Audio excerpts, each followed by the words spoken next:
Coming up on Mountain News this morning, a health expert gives some advice to help people stay safe from mold as they clean up their flood-damaged homes. And a Kentucky university keeps a close eye on monkeypox as the virus continues to spread.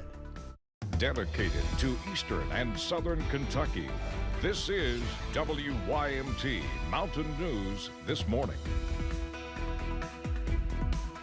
It is Thursday, or some very optimistic folks call it Friday Eve. Jim Freeman along. Glad you're along. It's 5:01.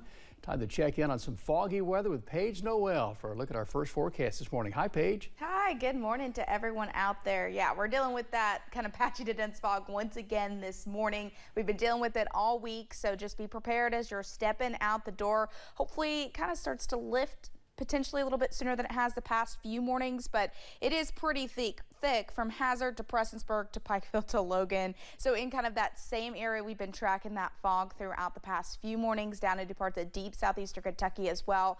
Basically less than a mile of visibility. So it is pretty thick out there early this morning if you're headed out. Here's a look over the next couple of hours. We're going to continue to see that dense fog across the area. Usually starts to spread out a little bit closer to 7, 8 o'clock, and definitely by 9 to 10 we should start to see the fog lift and see a whole lot more of that sunshine. Temperatures are once again pretty nice this morning. 59 Williamsburg once again to 58 Monticello, lower 60s Middlesboro to Harlan, 57 Jonesville to Wise to Clintwood. Definitely the place to be this morning. Heading into the next couple of hours, we're going to warm back up into about the low to mid 60s there by 8 a.m. By noon, closer to those mid 70s. Today's the pick of the week with lots of sunshine, increasing those rain and storms though by the end of the week into the weekend. I'll track that out for you coming up. All right, Paige, thank you.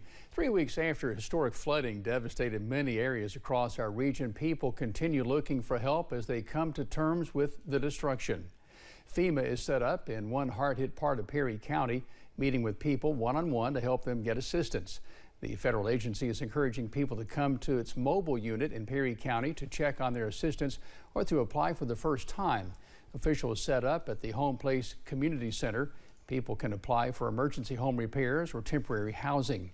FEMA will set up from 8 a.m. to 8 p.m. today at the Home Place Community Center in the RE community. FEMA Mobile Disaster Recovery Centers are opening today in Leslie and Martin counties to assist flood survivors in those areas.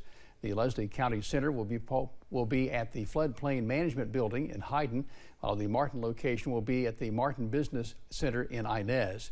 These mobile centers will be open from today to the 20th and again from the 25th to the 27th. Grigsby Communications is taking some stress off its customers. In a Facebook post, company officials said, quote, "We are aware customers have been receiving past due notices. Grigsby is required by law to send these out. However, all late fees and past dues will be waived for the month of August due to the recent flooding," end quote. As people are cleaning their homes from the flooding, a major concern has been mold. However, doctors are worried that people are not taking the right precautions to keep themselves healthy while cleaning. ARH infectious disease specialist Dr. Fairs Cotter says people need to cover their eyes, mouths, and bodies to protect themselves while they clean up. While you're cleaning the mold, you have to have all the protective equipment, especially an N95 mask. Well fitted. Even if you go inside the house for a brief moment to look up something, take an object, or do something, you should have the mask on during that brief episode of time. Dr. Cotter says long sleeves and pants, goggles, gloves, and boots are also very important to avoid, to avoid getting sick from the mold. Some school districts in flood-affected areas are starting the fall semester today. The Clay County and Hazard Independent School Districts both start today. They didn't see damage to schools like some other areas, but both districts were forced to push back the start of school because of the widespread damage. Some students in Berea did not return to class this week as planned.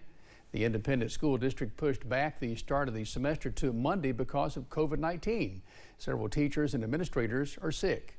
The district's COVID rules allow students and staff to return to school 5 days after testing positive. They can't have any symptoms, though, and they have to wear a mask for 5 days following. Fayette County announced its first probable case of monkeypox. The Cabinet for Health and Family Services says it's one of 17 likely cases in the state.